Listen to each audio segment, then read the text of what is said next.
Well, hello, thank you so much for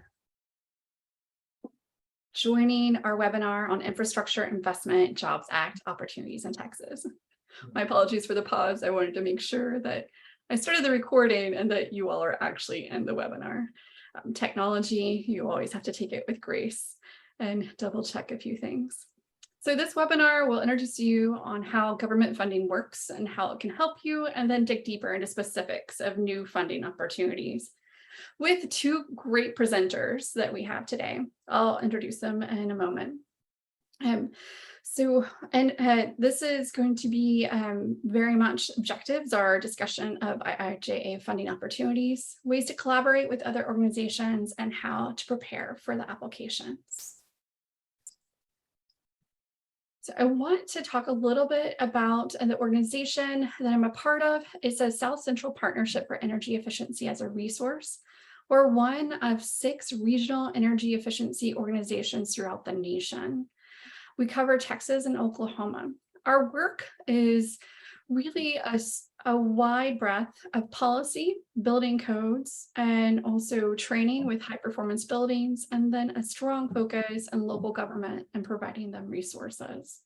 Our membership ranges from advocacy organizations, cities, ESCOs, manufacturers, trade associations, as well as utilities.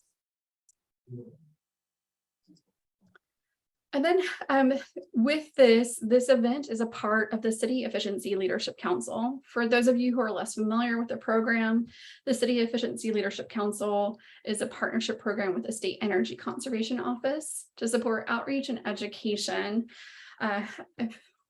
with public energy sector management in Texas and Oklahoma, specifically Texas. City's in the title, but we do offer these resources and conversations to all sorts of public sector entities, including county, universities, and school districts. And if you're interested in being a part of the City Efficiency Leadership Council, my email is part of the Zoom link in outreach. So please reach out to me. It's a really short process to become a part of it. We have several events throughout the year. And then we also provide a substantial amount of resources, including webinars, case studies, a toolkit, as well as technical assistance. And that is something that I provide, and I'm very happy to provide the technical support. And by the way, my name is Sean Auckland. I'm the local government program manager. Well, without further ado, because there's a lot of information to go through, I am happy to introduce our two speakers. Actually, I do have a few announcements. Today, after the event, you'll receive a survey. Please take a moment to fill out the survey. Feedback's how we grow the program. We will also provide the presentations, a link to the video, and resources within 48 hours of this event. We're offering CEUs today. You have to fill out the survey so we know that you would like them. And if you are attending by a phone call, we need to just have your phone number so that we can connect you and provide the CEUs, because CEUs are provided through attendance for the full webinar. And then for questions, we're going to take all questions at the end of the webinar. You can just put it in the chat box or also in question and answers. All of you are muted at this time, but you're welcome to raise your hand at the end of the event if you would like to verbally ask the question. And then also, if you have any announcements or questions that you want to share, feel free to put them in the chat box as well. So here are two speakers. We have Crystal K. Perkins, who's a regional intergovernmental and external affairs specialist for the South Central U.S. and the U.S. Department of Energy's Office of Intergovernmental Affairs. She was most recently a strategy and fundraising consultant for progressive campaigns and organizations. She served as a South Central Regional Finance Director for Biden, for President and the Presidential Inaugural Committee. Before joining the Biden campaign, she served as executive director of the Texas Democratic Party. She has experience in fundraising and management roles on all levels of government, federal, state, and local. And she previously held positions in the Democratic Senatorial Campaign Committee and the Democratic Congressional Campaign Committee. She grew up on the south side of San Antonio, Texas. I'm so glad that you're joining us, Crystal, and that's quite a resume. And then we have Eddy Trevino, Director of the State Energy Conservation Office, and I'm sure that he will be happy to go further in depth with his background. So Crystal, you're welcome to go ahead and share your screen, and I will mute myself unless you need anything. No, I can, let's see. I think you have to stop sharing so I can share. Oh, there we go.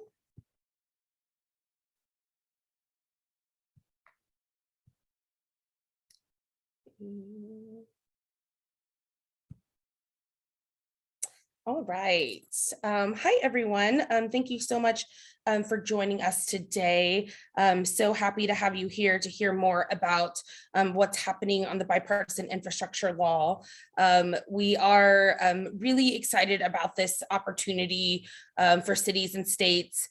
We're also waiting nervously for tomorrow's vote, where we will hopefully have even more funding coming to states and cities through the IRA bill that's going to be hopefully passed through the House tomorrow. So we should have some upcoming information about that. So stay tuned for more information, because right now, we have the bill funding, which is really a once in a generation effort to rebuild the country's infrastructure.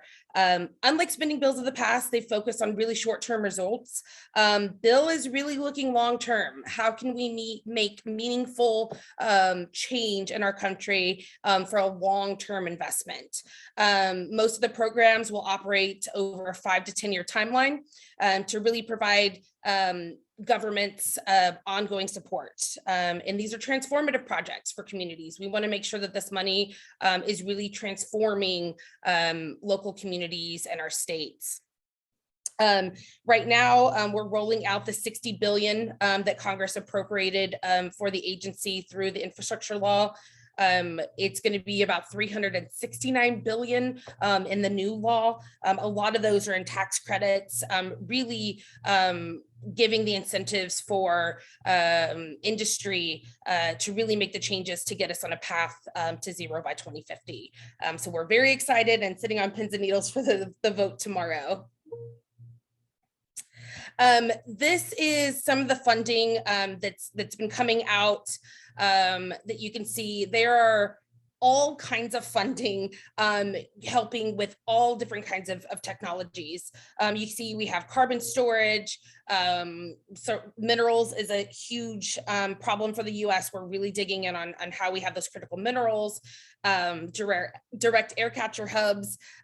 There is sort of runs the gamut on how we really be transformative in how we're looking at energy. Again, it's long-term. It's looking at how do we get to that 2050 zero goal, and it's tackling it from lots of different angles. So some of these are the projects that are rolling out right now. There are many different projects that we're standing up and programs we're standing up. And so this really is a wraparound. How do we tackle getting to zero by 2050? And you're going to hear me say that because that's really what we're trying to do here. How do we transform energy? So it really comes from all angles. And so I really encourage you to think about what you're doing in your city and really matching up your plans with some of these funding opportunities. And you can see that we just have many that can be utilized by cities. This is just some of them, and we'll talk a lot about the bill website. I want to make sure that you have all the tools to look for all of the opportunities that we have. This is that bill website. And we were just talking before it started with Sean about how it's really difficult to navigate finding these opportunities and knowing what's the best for your organization or community. This is the website that I am in every day. You can just Google bill and energy. This comes up. And the funding opportunities right here is circled in yellow. This is where you can find out a lot about the opportunities that we have coming up and that have been announced. Like I said, I'm on here every day. This is what it looks like when you click on that. It brings up this spreadsheet. And this gives you everything that is currently, if it's a FOIA, if it's an RFI, everything that's currently out for application. So you can see the bill provision name. When you click on that, it takes you for more information on that provision. What the type of announcement is it a request for information? Is it a funding opportunity announcement? What the status is, the announcement date, and the response due date. So this is really what's currently out for people to respond to at the moment. So this is a good place to go and see what has been already posted. The other place that's really important when you're just trying to look for opportunities from the bill, on that same bill website, energy.gov/bill, you can click on bill programs at DOE. Bill is the acronym that we use in the department, but it's the IIJA. In the department, we use bill as the acronym. So if that gets a little confusing, that's what we're referring to. So you click on this and it takes you to this website here. And you can search by you can search by subject matter. Right here, I have selected state, community, and tribal, but that doesn't mean that the other selections aren't something you should be looking into. Manufacturing and supply chains, grid infrastructure, all of these different categories might have opportunities for states and communities. So I encourage you to sort of look through depending on what kind of programs you're looking for. And this really has all of the different programs. So you can look through what we have available or what we will have available. And when you click on it, it'll take you to more information. And obviously here's the dollar amounts. So this is a good place to go to see what's out there. Try to think about the priorities within your organization or your city. I know a lot of folks have been working on city plans, whether that be just your energy plans, or if you have a comprehensive plan on climate change. A lot of folks are using that or resiliency plans to really think about what are we trying to do, and then coming to this website and looking for the different programs that might align.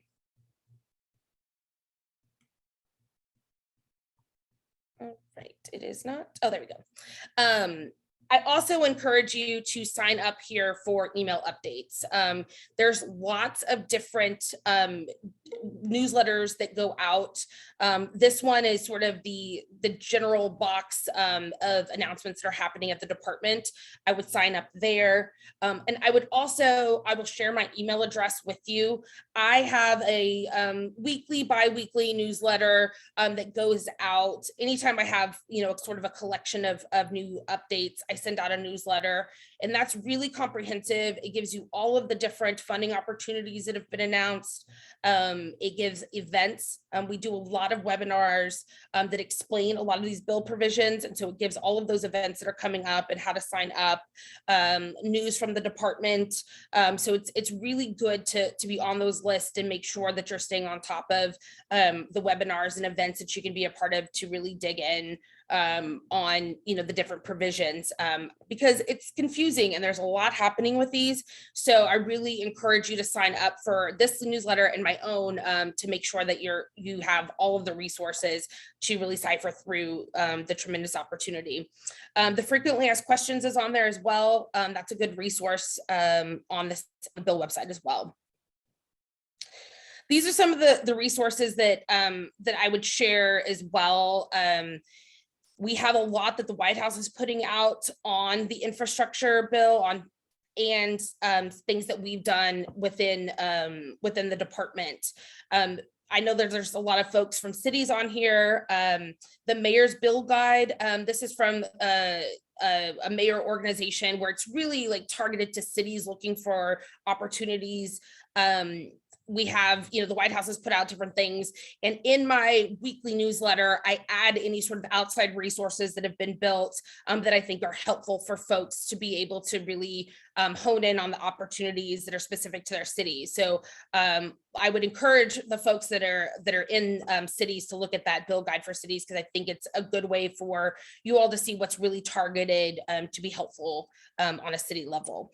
And that's really all I have here. Is I wanted to make sure that you know where the resources are, and that you can get a hold of us.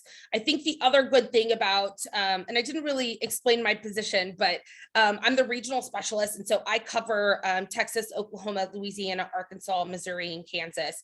And my job really is to talk with cities and states about their needs and making sure that they have the resources to apply and be successful with the funding that we have. So please make sure you take down my email. I'm always happy to set you up with program offices. If there's a particular project that y'all have coming up and you're trying to figure out how to get funding, whether that be on grid resilience or any of the opportunities we have, I'm here to help make sure that you have resources, and to also connect you with folks in the department that have that technical expertise and assistance that can be given. So we're really here to be a resource for you and to make sure that you have everything you need. We want this money to go to transforming our country. And so I'm here to help cities and states. So please make sure you write down my email address. Let me know if you want to be added to my newsletter. All of the other program offices have newsletters as well. And so those are good. If you know that you're interested in a particular program, you can sign up for their newsletters as well. And so I can share that information. But I'm sure we're going to have lots of questions. And so I think we're going to do those at the end. So I will turn it over to Sean or Eddy to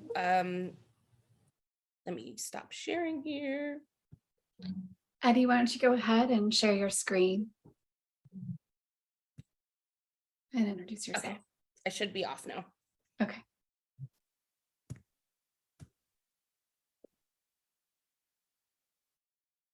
Hello, everybody. I'm Eddy Trevino. I'm the director of the State Energy Conservation Office. I'm going to dig in just a little bit deeper on Crystal's information that she provided. Those resources on the energy.gov webpage, those are also resources that we visit every day. So make sure that you sign up for the mailing list. Make sure you visit those resources as well. In addition, I know Crystal talked about the bill's different names. It's officially Public Law 117-58. So if you're a Google nerd, like I am sometimes, you can search for that bill under that particular name title. You can also, it's called the Infrastructure and Investment Jobs Act. And it's also by, like Crystal said, the bipartisan infrastructure law. So there's many ways to search for it, and there's a lot of resources out now that weren't out early. It still can be confusing. If you want to look at the bill itself, I've provided the link on the top of this slide where you can actually download the enrolled version of the bill and have fun searching through it. It's not an easy task to search through it, I forewarn you. So leave a little bit of time if you're going to look at that information. In that bill, it's $1.2 billion overall, of which $550 million is new spending. And you can see that spending is broken up into two different categories. The first one is surface and surface transportation, and the second one is the infrastructure. Most of our focus at the State Energy Conservation Office is related to that second component, the infrastructure portion. Now, funding mechanisms, there's a lot of different funding mechanisms as you look through the bill and try to find out where opportunities exist. And they fall into these basic categories. You've got the formula grants, block grants, competitive grants, tribal grants, cooperative agreements, interagency agreements, and there's also direct federal spending. So you want to make sure that as you look for opportunities, you want to find out how the funds will be distributed, and that will be that'll help you decide whether you want to pursue that opportunity or It'll help you decide if you need to team with somebody else to pursue a specific opportunity, and also who you would need to team with as you pursue the opportunity. I've provided this slide to let you know with respect to the Department of Energy opportunities. You can see that the large majority of the funding is going to be competitive grants and also through loans. There's a small portion of the DOE funding that's through formula grants. And formula grants are those grants that are generally distributed directly to states. And so our portion of all of the funding that's available is going to be a small part of a very large pie. So notice that it's competitive grants. In those areas, you will more than likely need to team with other partners. And so you just have to find out who you need to team with. The bill itself is divided into 11 divisions. That's a higher level breakdown of the bill. You can see the bill is 1,039 pages. So what you want to do is become efficient as you look through the bill and determine which categories that may impact you so that you'll focus your attention on those specific categories. For example, you can see there's in Division A, surface transportation. That's section 10,000 to 14,000. There's a reference to the Clean School Bus program and on-the-job training as a part of that surface transportation bill. Our focus in the energy office is on the energy section, which is section 40,000 to section 41,000. And you can see that there's another particularly discrete area that you definitely have to pay attention to. And that's section 70,000 to 71,000. That's because those are the requirements for projects that will be implemented in the bill.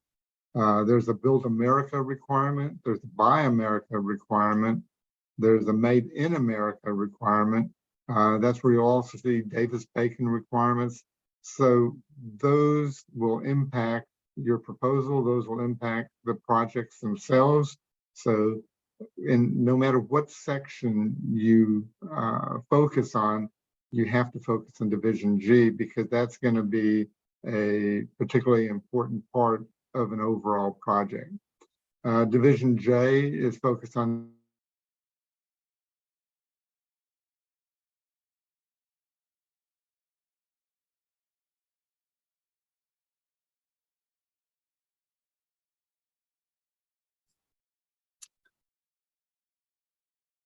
Eddy, you're sorry about that. I had a VPN issue right there. Let me go back to sharing my screen. Thank you. All right. Division, let me go. Division J also focuses on appropriation. And so that tells you the allocations for all of these projects. So you'll cross-reference the project with the appropriations of the project itself. Now, who can be recipients to some of these grant opportunities? Specifically, if you're going to focus on the competitive grants or the loans, you can see a discrete look of recipients. And what you want to focus on are those that align with the area that you currently work in are interested in pursuing. There are many portions of the bill where they'll describe a particular opportunity and they'll describe who the eligible recipients are. If you're not an eligible recipient, obviously you're not going to pay attention to that section of the bill, but you want to quickly identify those areas where you are an eligible recipient. Keep in mind that there was an executive order that was issued last year, July 20th or 21st, and that's the Justice 40 initiative. And that executive order states that 40% of the overall benefits of all federal investments from covered programs, and the infrastructure bill is a covered program, should flow to disadvantaged communities. So be familiar with the Justice 40 initiative. Be prepared to work with disadvantaged communities or be able to identify disadvantaged communities. We're still receiving guidance for all of those programs. And what you want to do is find out the initiative has to benefit, I think it's 8 different areas, or one of 8 different areas. Find out how you can participate in that program from that perspective. Again, it's 40% of the overall benefits. You have to be able to measure those benefits and be able to report those benefits as well. So that's going to be an important component of the projects that we all work on going forward. On reporting, federal reporting is always fun. Sean and Crystal can appreciate this because it's really important. So this is the type of reporting you can expect from these programs. You're going to have match, you're going to have the Justice 40 that we just talked about, the Buy American, the Davis-Bacon, Historic Preservation, and NEPA. All of those activities will have to be reported upon for all of our projects. So you're going to have staff available that can provide or be able to do this reporting. So know ahead of time that this is going to be one of the requirements on all projects. There's an important guide that Crystal referenced earlier in the whitehouse.gov build site, and it's how do you find the programs? And at the bottom of this particular page, let me go back. At the bottom of this particular page, there is a program search that talks about guidebook data. This guidebook data is updated pretty regularly. The last update that took place was in July, and I'm going to show you what the spreadsheet looks like. It's a huge spreadsheet that talks about all the different programs, and it talks about the categories, the agency names, who is participating by the Bureau, the funding amount. It talks about who the recipients are, like we talked about that earlier, the program description, the eligible uses, program milestones, and SAM.gov. So it gives you direction on how to find specific opportunities, when the opportunities are going to become available, and where to find that information on the SAM.gov website. It also gives you these milestones, and more, as important as anything else, it gives you match requirements. What I did is I went through the site and I said, let's try to find local government and county government opportunities. So this way you can narrow down your focus on a particular available program. And I just did a search and replace, and I said, find all of the programs that have local government or cities in the title, and then I just renamed those columns. So that's how you're going to quickly sort out those opportunities. And then what you'll do is, as you sort out the opportunity, you're going to find out what the milestones are. Here's where you find website information on those projects. And here's where you find out the cost share requirement. So it's easy to do once you get the hang of it. The web page is overwhelming at first, but once you start searching and filtering your searches, I did another search for schools and then hid all of the programs we had that weren't related to schools. And you can see your search quickly narrows down. And then you know by looking at the title, whether that's going to be a program or an opportunity that's of interest to you. So make sure you download that guidebook data. It's a spreadsheet and it's updated regularly. So if you've downloaded it once and it's been before July, then there's an update available.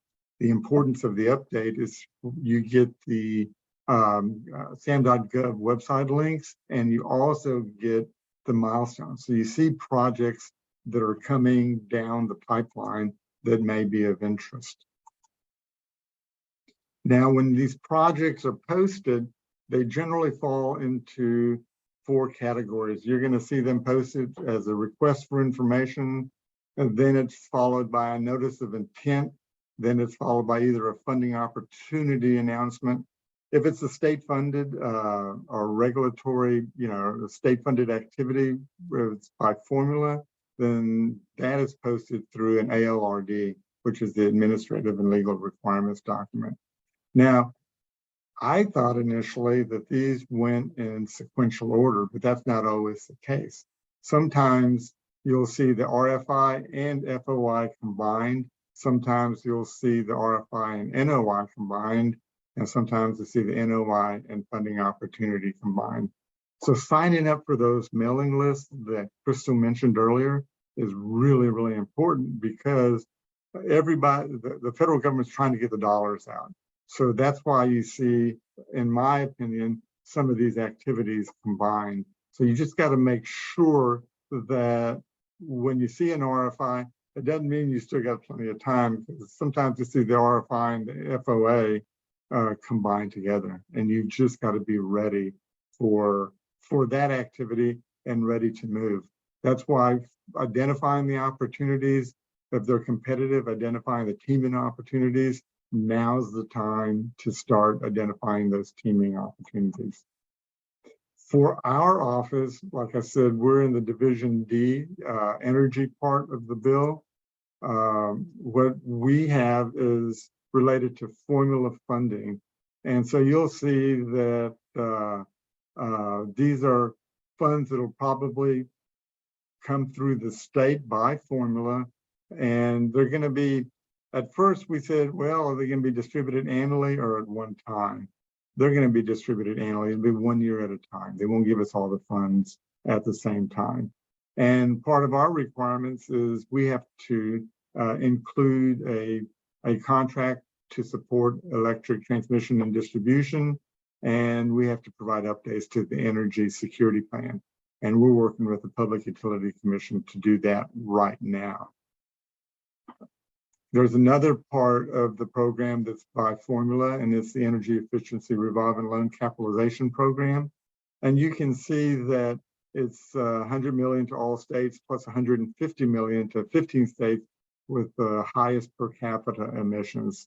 The maximum allowed per state is going to be 15 million.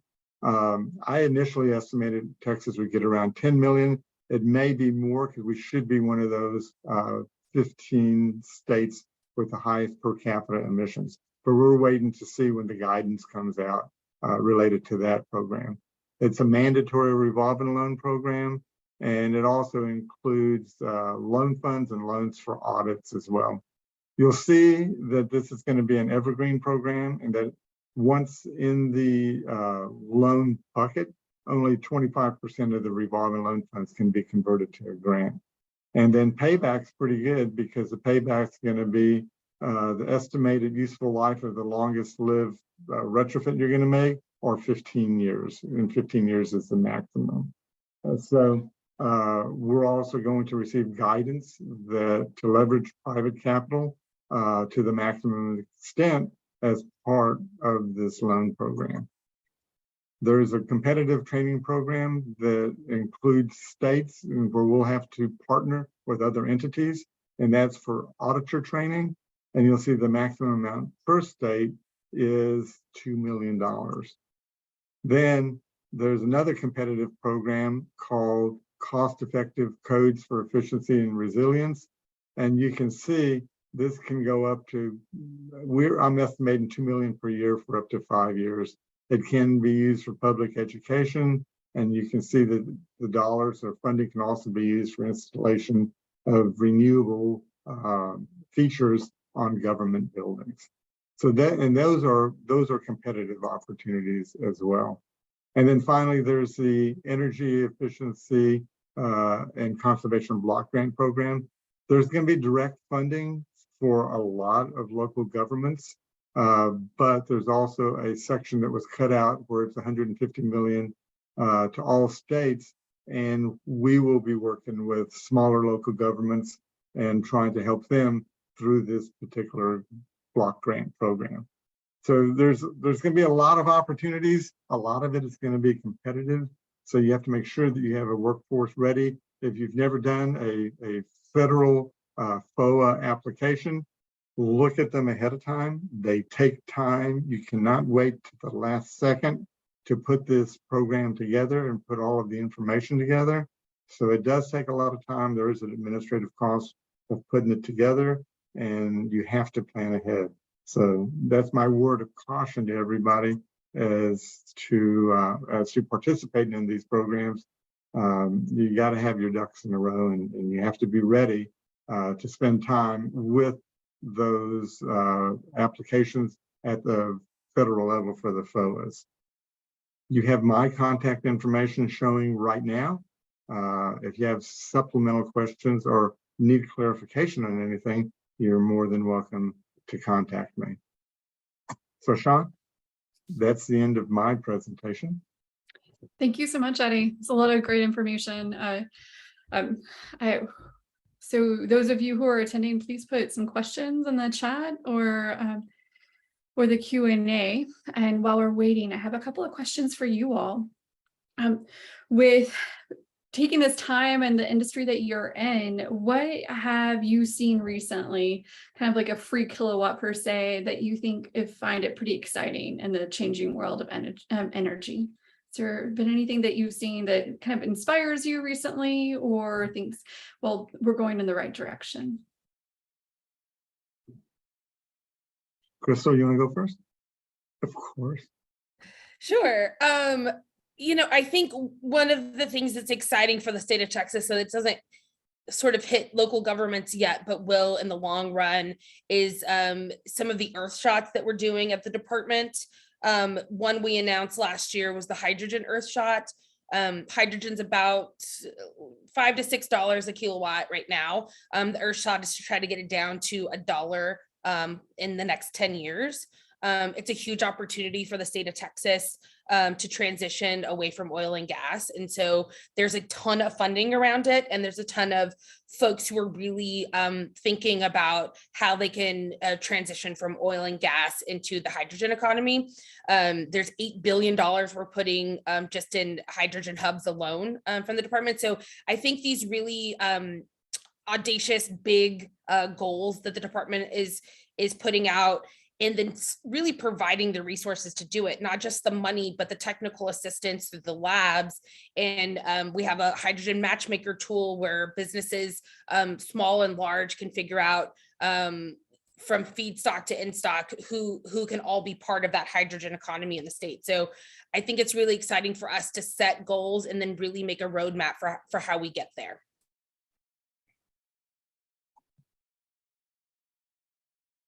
Yeah, and for us, there's a lot of good opportunities. We're trying to help as many people as we can with the funding that we have. Going through the hot summer that we're all going through right now really highlights the importance of energy efficiency and opportunities to reduce our electricity bill, but at the same time, improve our working environments, or even more importantly for the kids, their school environments for the kids and teachers and their learning environments. So these are opportunities to provide funding to clusters or groups of people at the public level and also at the private level, so that we can all benefit from the energy efficiency and from these overall programs. It's just a matter of having to focus in and the ones that are of most interest, that in the competitive sense, that you have the highest opportunity to receive, and just focus your areas. You just can't go for everything because there's just not enough resources available to go for everything. You got to find your highest priority items and pursue those. So following up on that, the statement with resources, I know that I've attended some workshops in the past, and Crystal, the DOE, has been talking about it. Are there any resources available to local governments here in the state of Texas to kind of hold their hand, per se, to guide them through some of those application processes or technical services? Not really. We're working on that. I think that everyone has identified that is a huge problem, and that there's a lot of burden put on local communities. One, to even figure out what the opportunities are, and then as Eddy was talking about, it takes a lot of time and energy to fill out these requests. And so I think that's a totally identified problem. There have been lots of groups that have stepped in to really try to help. I know Rocky Mountain Institute, RMI, has been really good at reaching out to local communities. National League of Cities, if folks are members there, they're going to do a webinar that we're helping with later in the month, and I'll be promoting that in my newsletter. So I think there are lots of different groups. Energy Foundation is looking for ways that they can step in and help. And so I think once you've identified a program that you're interested in, the program offices can do some help thinking through the opportunity and making sure that it's right for your community. But I think the part that we're really missing is that really people to help you write the grants and think about how really to get your applications in. And so we've identified that as a problem. Also the office, and I didn't include this in my presentation, but yesterday we launched a new office within the department. It's the State and Community Energy Programs Office. And so it's really going to be digging in on how to be more helpful to cities and states. And so I'm hoping that part of that will be helpful in this part of like really getting in and helping them write grants and really identifying out of all the opportunities, what are the ones that cities should be really looking at and states should be really looking at? Because I think that it's just a lot for people to figure out what's best for their community. So I can send some information on that. I'll post in the chat the news, the press release from yesterday, and then the website to that new office, because I think that will be really helpful to folks. Great, thank you.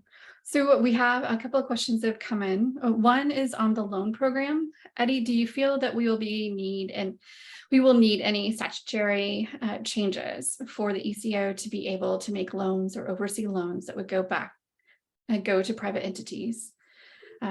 Cyrus was thinking of this because of previous attempts in legislature to create a similar revolving loan program. Yeah, Cyrus is right in the sense that we have authority for programs for specific purposes. And a lot of times if some of those programs that I identified as competitive, we don't have specific authority or direction to participate in the program.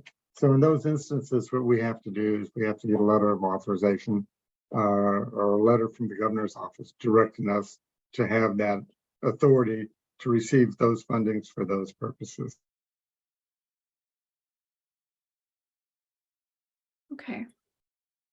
I just recently froze. So we'll move on to the next question. Well, that's all right. I'm back. I didn't like Cyrus's question, so I VPN'd myself off. No, I'm teasing. So,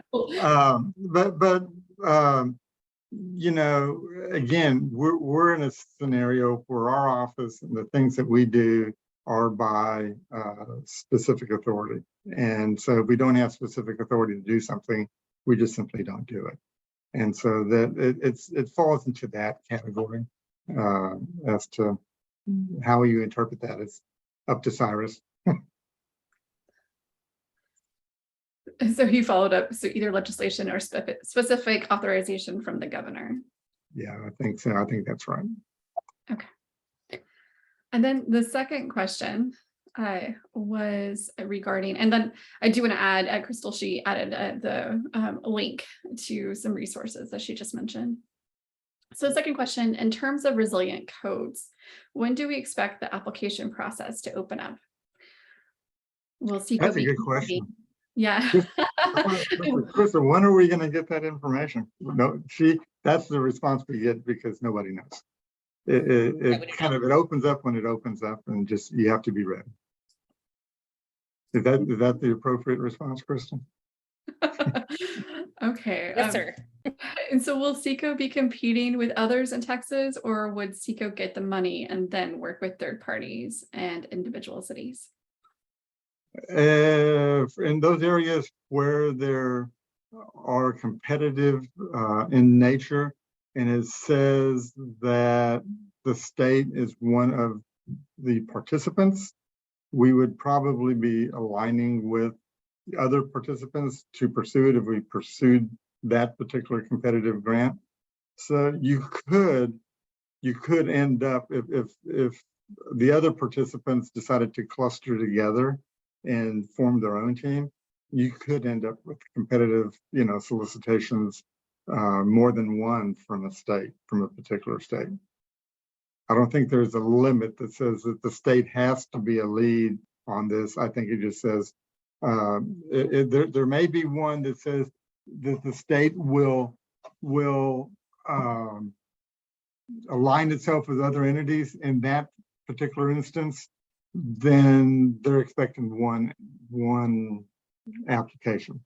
But there may be instances where it just says, here are the eligible participants, and it doesn't say who is required and who's not required. In those instances, you could have more than one application from a particular state. Is that how you interpret that, Crystal? Yeah, and I think that if it's not a block grant, it's competitive, right? And so we were very intentional in making it to where cities don't need state involvement to be able to go after a lot of this money. There are states where state governments will not likely go after a lot of the competitive. As Eddy said, the block grant money will all come down, right? But there are a lot of states where the state won't be going after competitive grants at all. So cities will be able to go after anything that they'd like. I mean, it's pretty open for the opportunities, especially for cities in particular, to be able to go after alone without, now you could go with other cities, but without the state. We have another question. So I have two more. Let me go ahead and see what they are. Most of us probably agree that recruiting and keeping new staff in these times have been a big challenge. While unemployment is back to record low levels, with all this funding flowing to government agencies in the coming years, the need to hire new staff will be even greater. How can we ensure that we have ample human resources to execute these IIJA and IRA programs?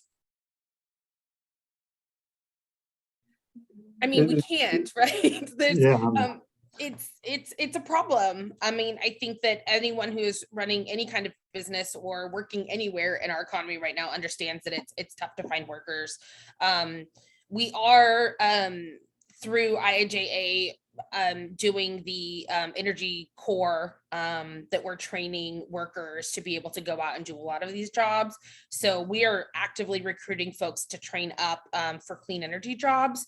So I think, this is something that we have identified as a problem, and hopefully that helps alleviate some of it. But, it's an ongoing problem in our economy, and I think it's going to be tough, but, with prevailing wage and some of the things that we've put in that are requirements, I think these will be good paying jobs for a lot of these programs. And on that as well, because some grants have restrictions on, paying for administrative services. So do you see some of those limitations being removed in the future, or? If it's in the statute, there's not going to get removed. What? I didn't hear. If it's in the statute, there's some provisions that say 10% of the funds can be used for administrative costs, and that's it. But if it's in the statute, that's not going to change. Okay. Sorry, Crystal. No, but there's also if there's a matching fund, you can sort of use some of those resources you use as matching funds. So, I mean, not that really helps a whole lot, but some. Okay, well, that's encouraging. And this one's from Noah Oakes. He's Spears' policy manager.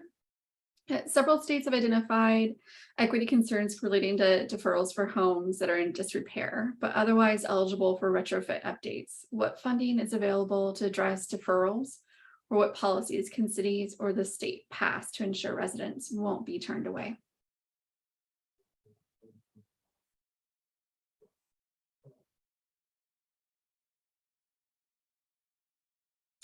Crystal, you're on mute. Okay. I don't really have an answer to that. I don't know if Eddy does, but I really don't.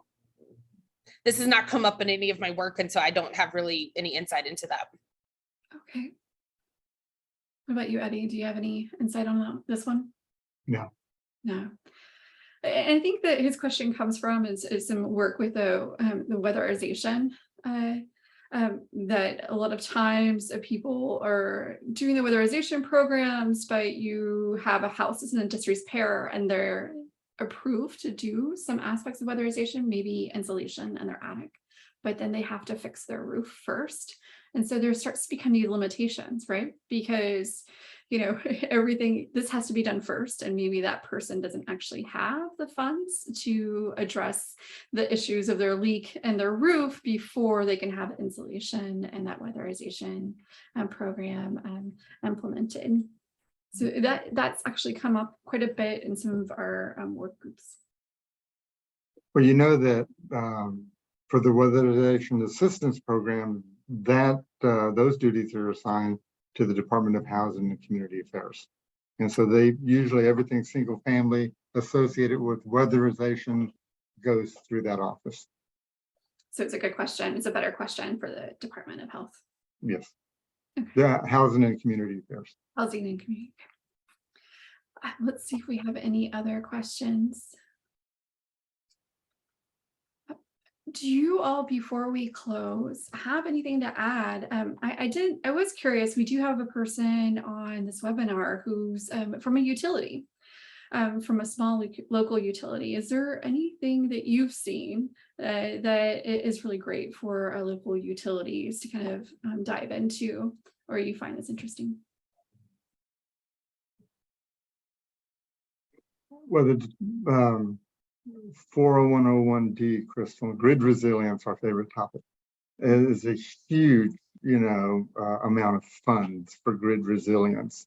The Texas Department of Emergency Management was assigned by the governor's office to manage that program.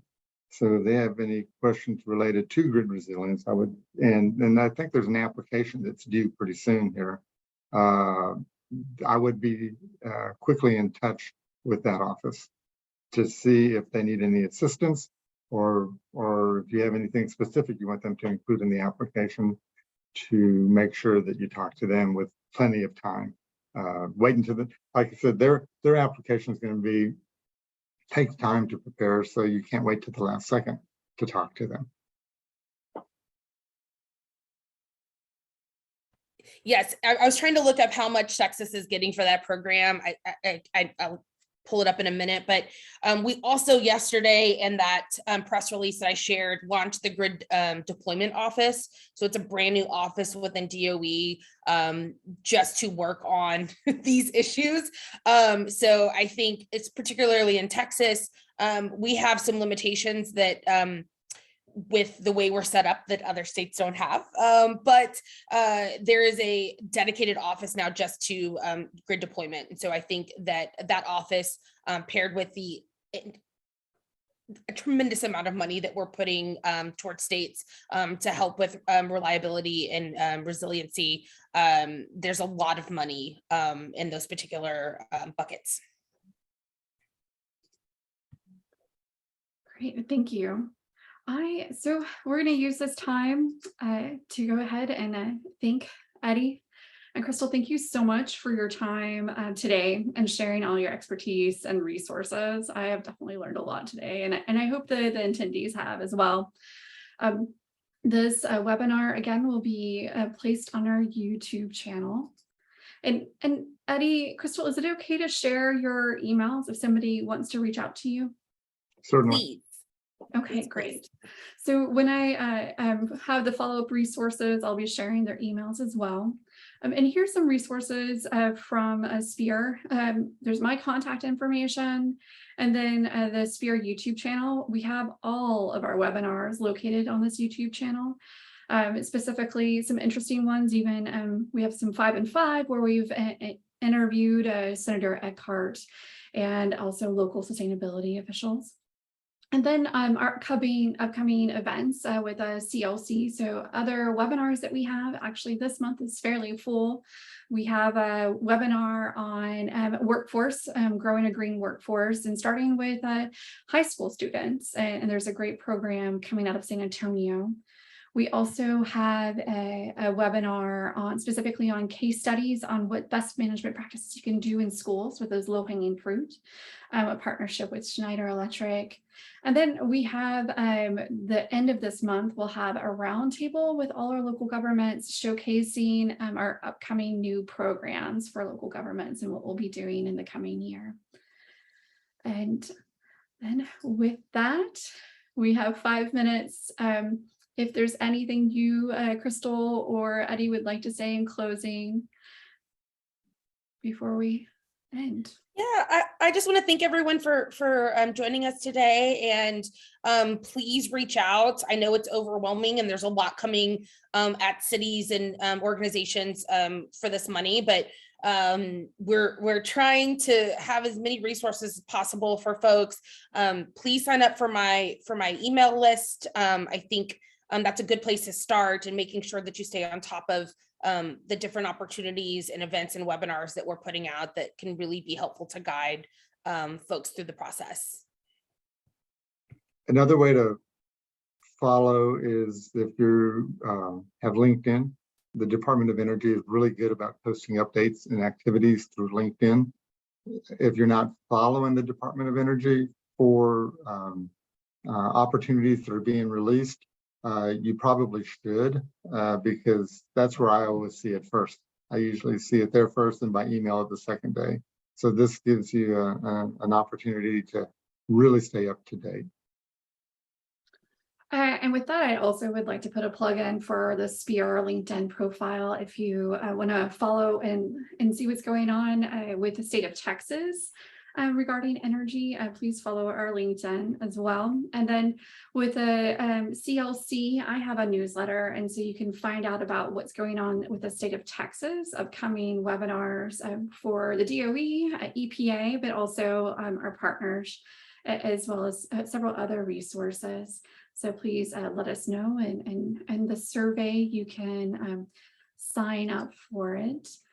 And with that, we also have several energy efficiency resources on our website at eepartnership.org. Thanks again for joining us, and I hope that you join us next time. Have a good rest of the day. Thanks, Sean. Thank you.